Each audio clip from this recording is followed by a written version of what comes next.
আজকে হচ্ছে ঠাকুমার শ্রাদ্ধের পরের দিন, মানে আজকে আমাদের আশমুখ করার দিন। তো আজকে তো সবাইকেই আমিষ খেতে হয়, না হলে বলে এক বছর আমিষ খাওয়া যায় না। তো যাই হোক, আজকে খাওয়া দাওয়ার দিন চলে এসেছিলাম ঠাকুমার বাড়ির সামনে। তো প্যান্ডেল হয়ে গেছে অনেক বড়, আর দেখতে পাচ্ছ এখানে আমাদের ফ্যামিলির সবাই এসছে, মানে আমার বাবার ফ্যামিলি। তো সবার সাথে আজকে দেখা হলো, যাদেরকে চিনতাম না তাদের সাথেও দেখা হলো অনেকদিন পরই, মানে আমার সাথে মানে দেখাই হয়নি কখনো।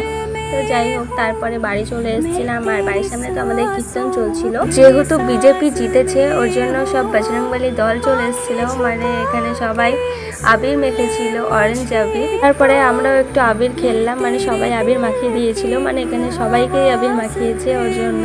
এমনিতেও আমার অরেঞ্জ কালার খুব পছন্দের, তারপরে হচ্ছে আমি আবির খেলতে খুব ভালোবাসি, ওর জন্য আমার ড্রেস চেঞ্জ করে নিচ্ছিলাম। মানে তখন আমার স্নান করতে হতো, বাট তখনও আমি আবির টাবির খেলে নিয়েছিলাম, আর আমাদের কুচুপুকে সবাইকে আবির দিয়ে দিয়েছিলাম মুখে। আর পরের দিন হচ্ছে আমাদের বাড়ির সামনে খিচুড়ি খাওয়ানো হচ্ছিল, কারণ হচ্ছে কীর্তনের শেষে প্রসাদ খাওয়াতে হয়। তো ওখানে খিচুড়ি তরকারি সবাই মিলে বসে খেয়ে নিয়েছিলাম। তারপরে বাড়িতে এসে দেখছি কুচুপুর গায়ের ওপর চিঙ্কি আর পিঙ্কি শুয়ে রয়েছে। টাটা।